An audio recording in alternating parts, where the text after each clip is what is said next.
Okay. So without further ado, we're going to get in first here to what is climate change.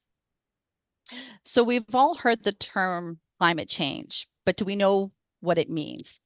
The United Nations, NASA, and the World Bank on climate change define it as long-term shifts in temperatures and weather patterns. Such shifts can be natural due to changes in the sun's activity or large volcanic eruptions. But since the 1800s, human activities have been the main driver of climate change, primarily due to the burning of fossil fuels like coal, oil, and gas. This is something we'll get into in more detail as we delve into my research. But for now, let's look at some of these human-made climate change causes.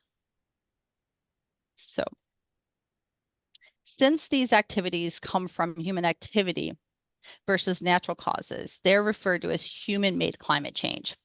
So burning fossil fuels generates greenhouse gas emissions that act like a blanket wrapped around the earth, trapping the sun's heat and raising temperatures.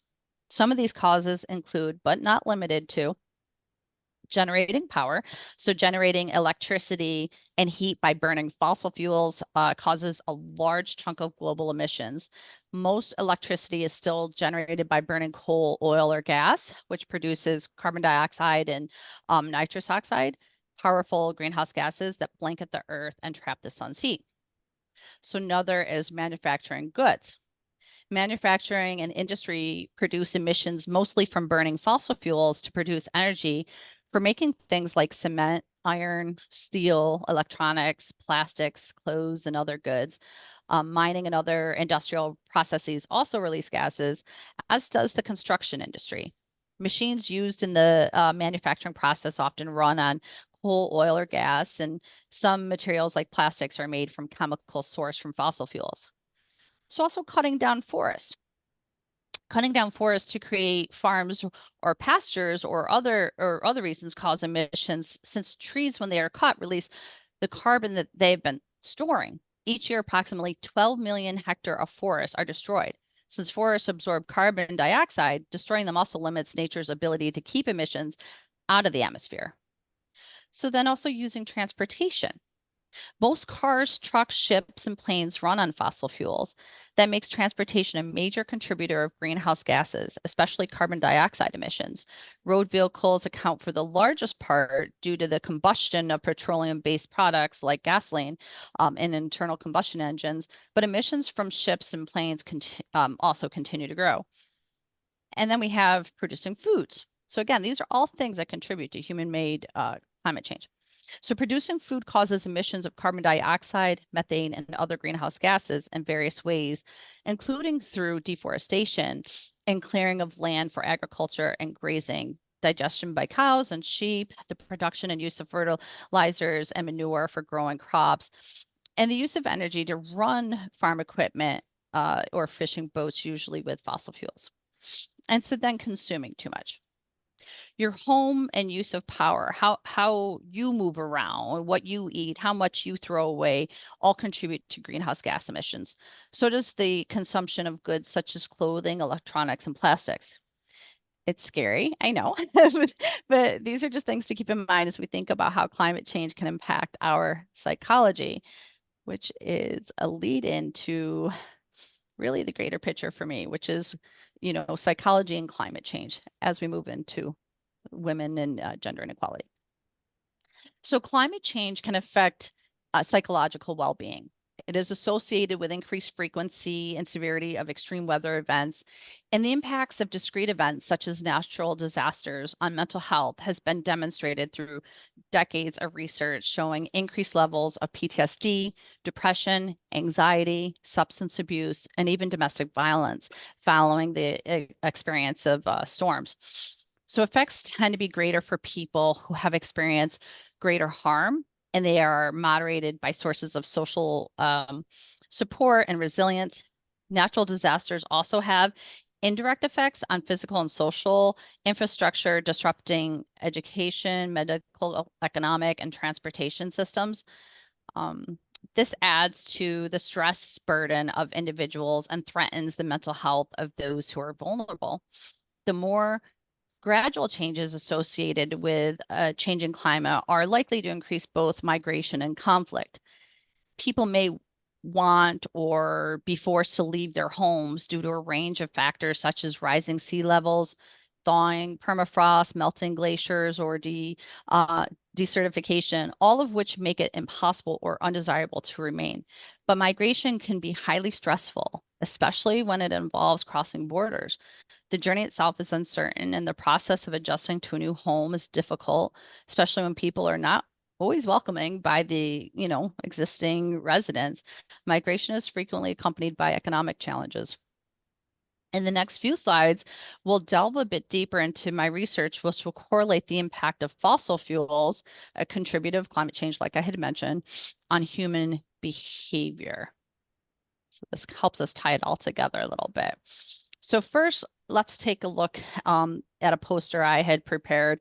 This is a combination of my dissertation research and a presentation from the 2023 Middle Eastern Psychological Association conference. These studies focused on fracking, a technique we'll get into in more detail in the next few slides, and used a combined research method consisting of systemic content analysis as well as case studies, with interviews focusing on examining content associated with economics, environment, quality of life, and psychosocial factors. Some of the emerging themes that developed, which are shown here, are really kind of fell under two buckets of psychosocial and quality of life. So when we think psychosocial, it was really the emerging themes were anxiety, distress, distrust, changes to health, safety and security, boomtown activity, and quality of life. Now, quality of life also had its own function. There's quality of life under psychosocial, and then there's quality of life in terms of means of which a person is existing. And so when we look at that, there was like disruption in lifestyle, effects to exposure to toxins, negative economic impact, environmental pollution, things like toxins and so on. So the research design explored cultural influences on reporting and illuminated any inequalities, social justices, or potential human rights violations. The study showed that the trade-off of economic gains is offset by risk for area residents and highlighted the importance of understanding the long-term effects exposure to toxins can have so policymakers and leaders can act accordingly. So if we go to the next slide here. Here we'll take a deeper look at my research and get into more detail about fracking, the environment, and social justice. This centers around the research I conducted for UNITAR and explores the environmental and social justice impact of fracking for global diplomacy initiatives within the framework of international psychology and the UN Sustainable Development Goals, specifically SDG 13, which focuses on climate change.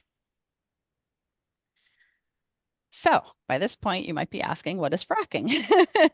So fracking has become a provocative topic. Most may know what it is, but for those that don't, loosely hydraulic fracturing, commonly referred to as fracking, is an industrial extraction technique aimed at gaining access to fossil fuels by drilling deep in the Earth's surface with a high pressure water mixture, which contains copious amounts of sand and chemicals. The method is intended to allow the gas to pass freely in the head of the well, creating new pathways to release gas or extend existing channels. Now, there are some advantages. I would be remiss to not point out that it does have some benefit. Fracking does have some benefits, which is partly what makes this technique appealing to proponents of the process, who primarily highlight the economic benefits to consumers. For example, fracking provides access to energy deposits, making energy supplies more accessible for things such as heating homes, cooking, and transportation. As well, by drilling into domestic land source, countries become less reliant on foreign assistance for fossil fuels. Of course, this ultimately reduces the cost of energy to consumers. In some cases, employment opportunities may even increase, and the need for delivery and production activity as the need for like production increases and things like that. There's also a disadvantage though, because while balancing the world's energy needs and gaining access to more cost-effective natural resources are paramount, the operation is also associated with various negative implications. For example, the process goes largely unregulated and thus poses a threat to communities by impacting things such as climate change, something referred to by the UNHR as the most pervasive threat the world has experienced. This threatens societies, the natural environment, and violates human rights. The impact of fracking has also been known to have an effect on health, psychology, and overall well-being for those living near site locations. So now let's look at fracking in the environment. The operation itself provides access to difficult to reach natural resources by drilling what is called a wellbore, either vertically or horizontally into the Earth's surface, approximately 1 to 2 miles, with high pressure fluids pumped into the wells, which could exceed 9,000 pounds per square inch. For context, some wells produce 14.8 billion cubic feet of natural gas and over 40,000 barrels of oil every day. That was according to even 2017 data, when I had started my research. These figures continue to increase as the desire for natural resources grows. It is also important to note that the drilling or blasting technique involves injecting large quantities of fresh water with toxic chemicals into the earth and creates enormous amounts of waste. The harmful chemicals from the waste could escape during the drilling process, causing residual contamination in the nearby groundwater. Notably, the process requires massive amounts of water, which must be transported to these sites. This creates an added burden on air pollution and the nearby water supply. Consequently, both the product and waste must also be transported from the sites, creating another layer of risk of spillage and further contamination during this phase of the transportation.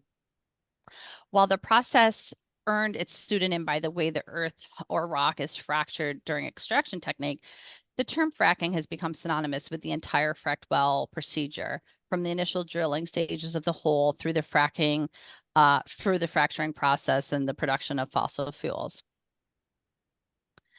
So now we're going to take a look at fracking and social justice, so we can kind of get into a little bit more of the climate justice of it.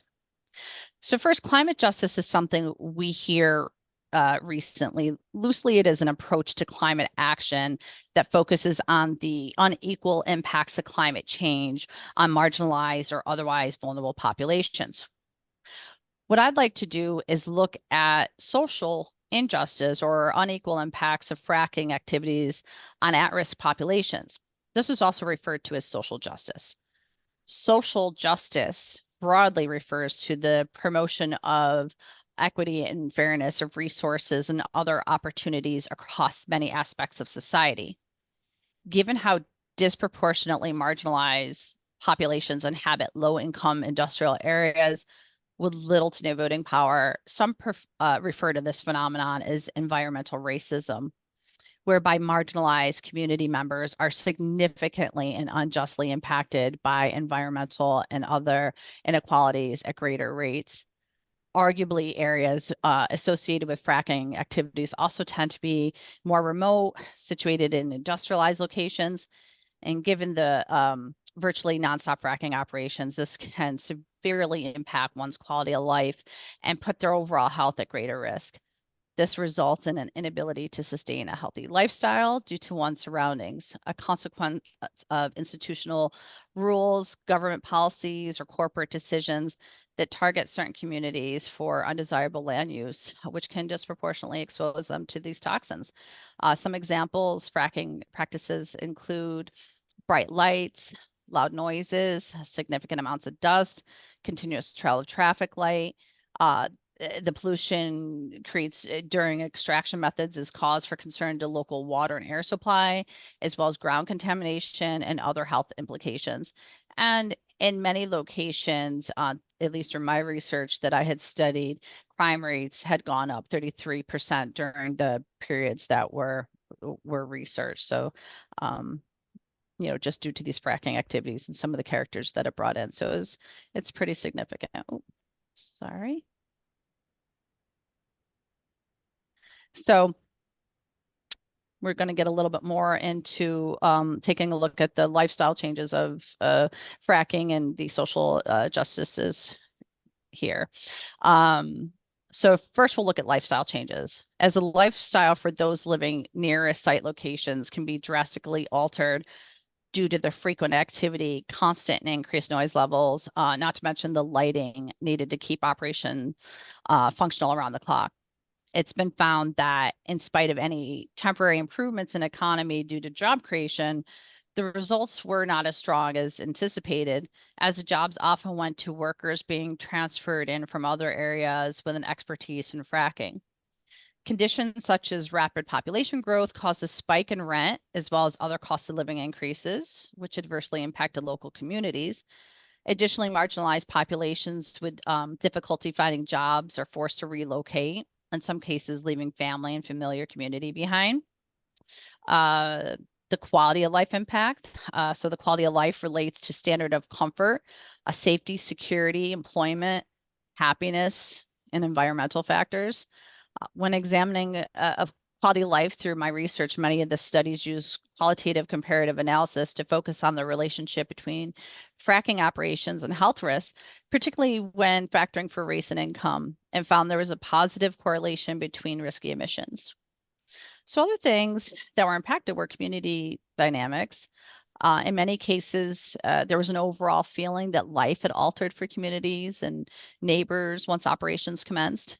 For example, there are surges of population in these areas, which carries a significant burden on the local infrastructure.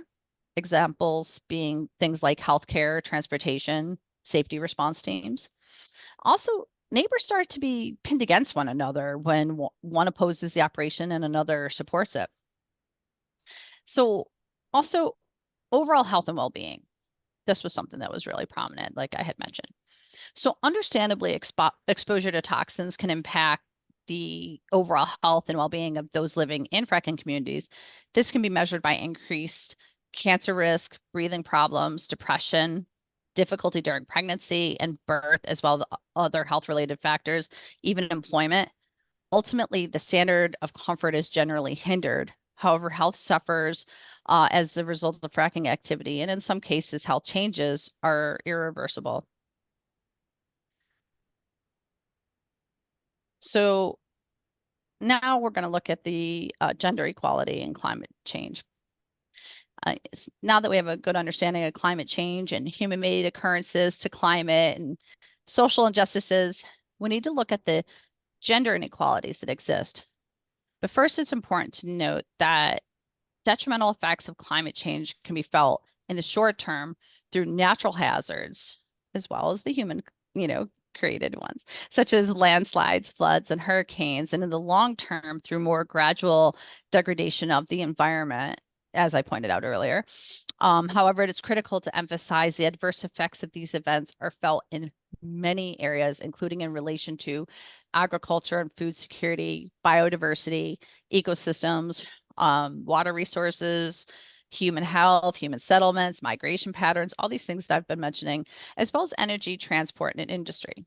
In many of these contexts, women are more vulnerable to the effects of climate change than men, primarily as they constitute the majority of the world's poor and are more dependent for their livelihood on natural resources that are threatened by climate change. It's estimated that by the year 2050, climate change will push up to 158 million more women and girls into poverty. Events caused by climate change are also known to escalate conflict and, as stated, forced migration, which disproportionately impacts women. So, thinking of women and girls and climate change, half of the world's population is comprised of women and girls, yet they are often left out of the conversation when it comes to climate change. The climate crisis is not gender neutral. Women and girls experience the greatest impacts of climate change, which amplifies existing gender inequalities and poses unique threats to their livelihoods, health, and safety. Across the world, women depend more on, yet have less access to natural resources. In many regions, women bear a disproportionate responsibility for securing food, water, and fuel. Agriculture is the most important employment sector for women in low and lower middle income countries during periods of drought and erratic rainfall. Women as agricultural workers and primary procurers work harder to secure income and resources for their families. This puts added pressure on girls who often have to leave school to help their mothers manage the increased burden. Climate change is a threat multiplier, meaning it escalates social, political, and economic tensions in fragile and conflict-affected settings. As climate change drives conflict across the world, women and girls face increased vulnerabilities to all forms of gender-based violence, including conflict-related sexual violence, human trafficking, child marriage, and other forms of violence. When disasters strike, women are less likely to survive and more likely to be injured due to longstanding gender inequalities that have created disparities in information, mobility, decision making, and access to resources and training. In the aftermath, women and girls are less able to access relief and assistance, further threatening their livelihoods, well-being, and recovery, and creating a vicious cycle of vulnerability for future disasters. Women and girls' health is endangered by climate change and disasters by limiting access to services and healthcare, as well as increasing risks related to maternal and child health. Research indicates that extreme health increases incidence of stillbirth, and climate changes increasing the spread of vector-borne illnesses such as malaria, dengue fever, Zika virus, which are limited or linked to worse maternal and neonatal outcomes. Thus, empowering women means better climate solutions, as women are key to building climate resilience in communities. And that's it. Thank you. And also, I have some upcoming research here listed if you're interested in any of it.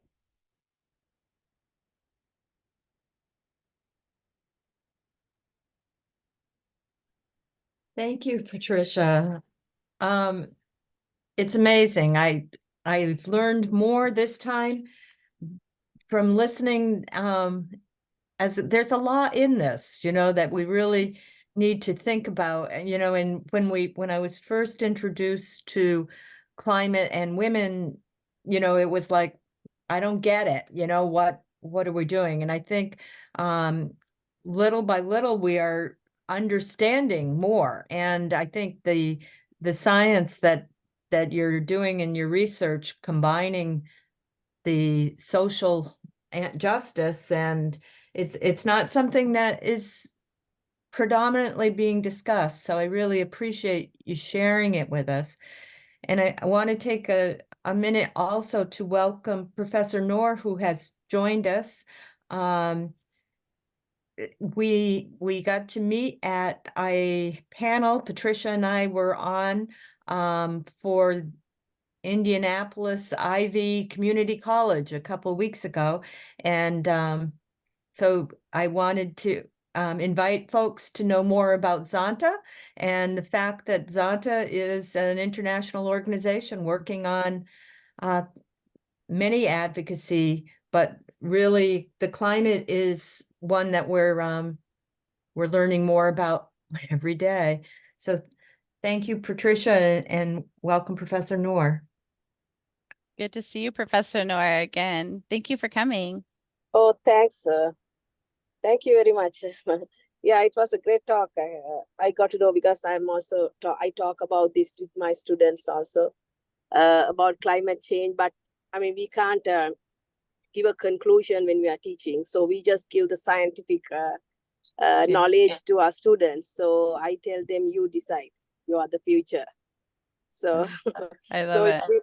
Yeah, it's interesting to know that there's so much more than what we think as the climate change. Yeah, thank you. Yeah, I was a little late, and but it was great that I was able to join your talk. I'm so thrilled. I'm so thrilled. Thank you. Thank you.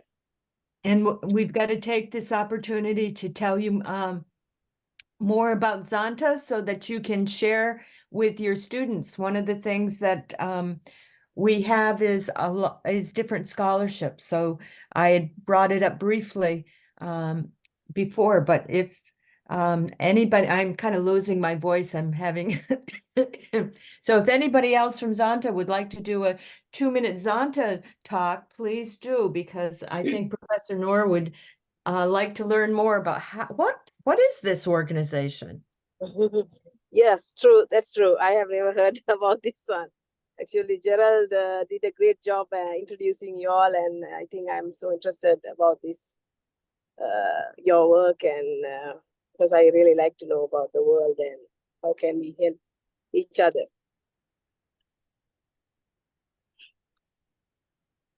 Thank you, Professor. It's a delight to have you here. Zanta is one of its facets is helping women, girls and women, through educational opportunities. So we have a STEM scholarship. We also have a Women in Business scholarship. Both of those are for individuals who are in college and want to continue their college education.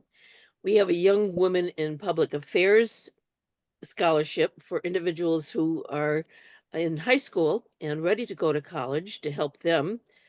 And we also honor Amelia Earhart, one of our former Zontians. In that scholarship, it's actually not a scholarship. It is a $5,000, is it $5,000 or $10,000? 10,000. $10,000 award that we give to individuals who are working on aviation or something in the aviation field.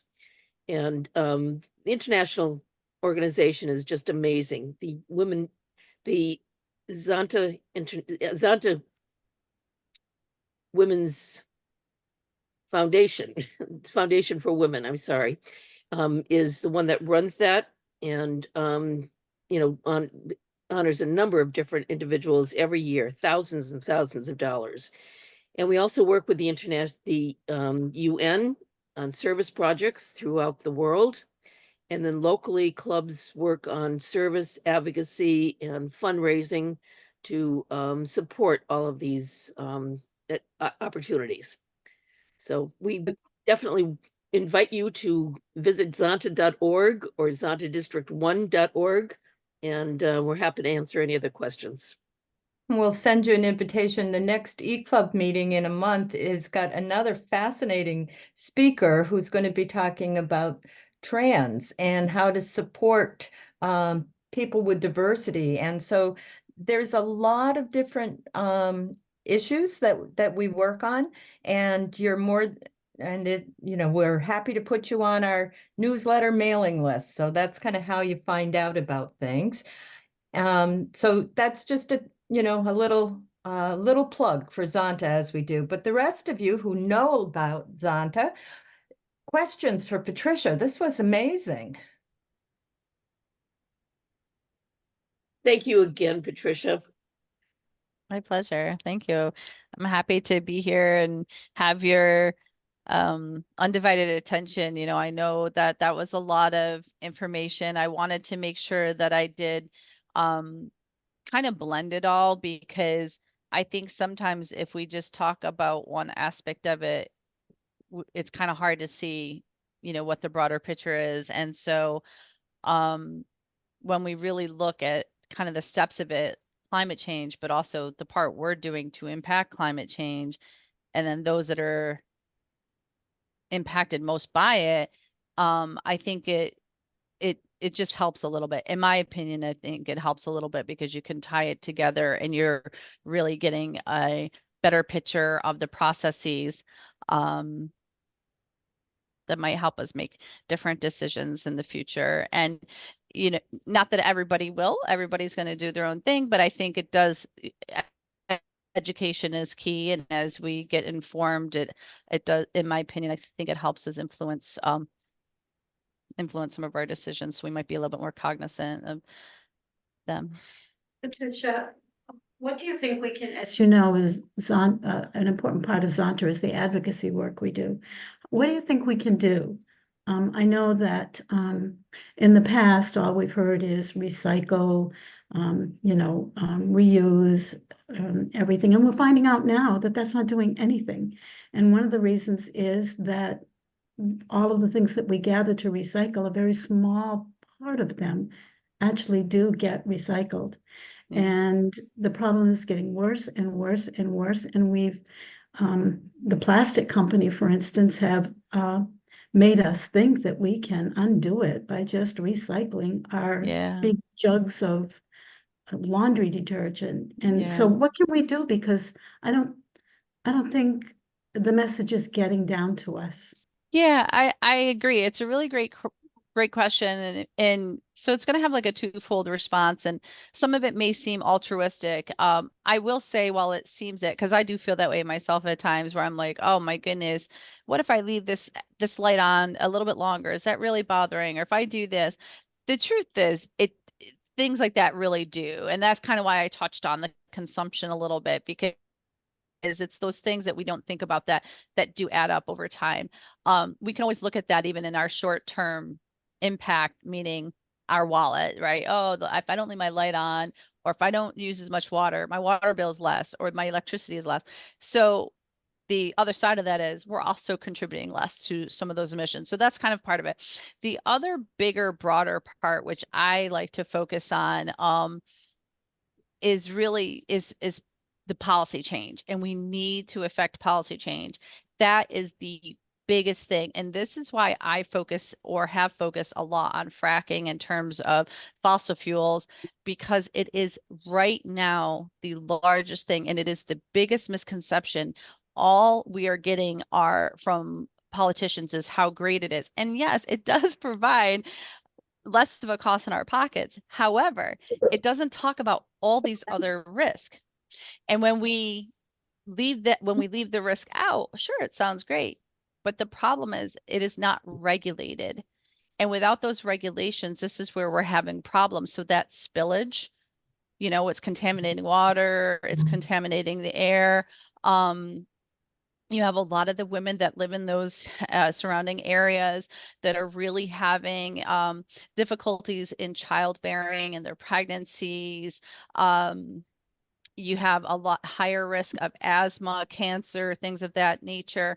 And so if we could there's literally no regulation, and it isn't just here in the United States, because my research was actually from an international psychologist lens. I didn't have to, I wanted to do an intercultural research. So for like cross-cultural reference, and everywhere there was like no regulation on this, little to no regulation, because people just saw the economic benefits from it. And so they were choosing to ignore everything else.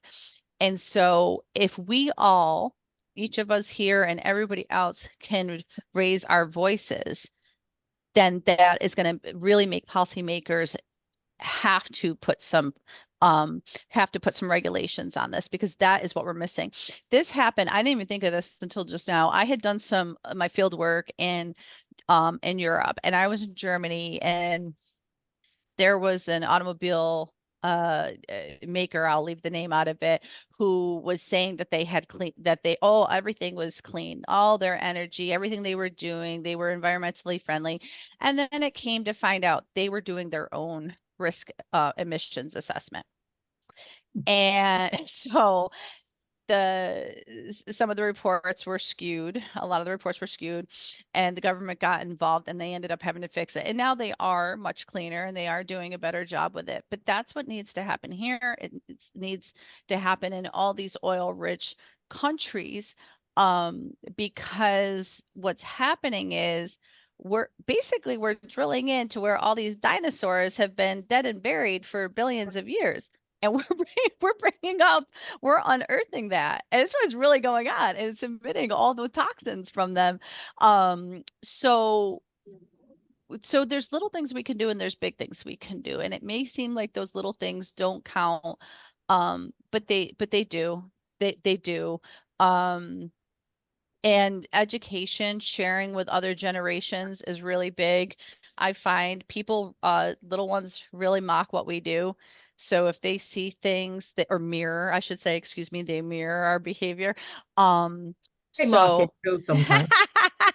they do mock it too, but they mirror it. So if, they see us making better habits and doing better things, whether it comes to food storage and consumption, ethical consumption of our purchases and things like that.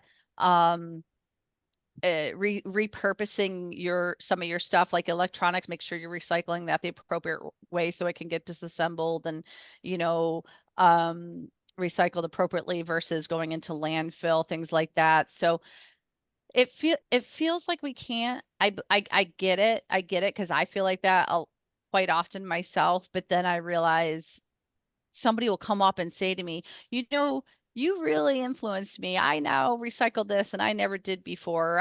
Or I won't buy plastic hangers anymore. I only buy bamboo. Or, you know, they might not buy paper plates. They know to buy disposable or something if they have to have something like that.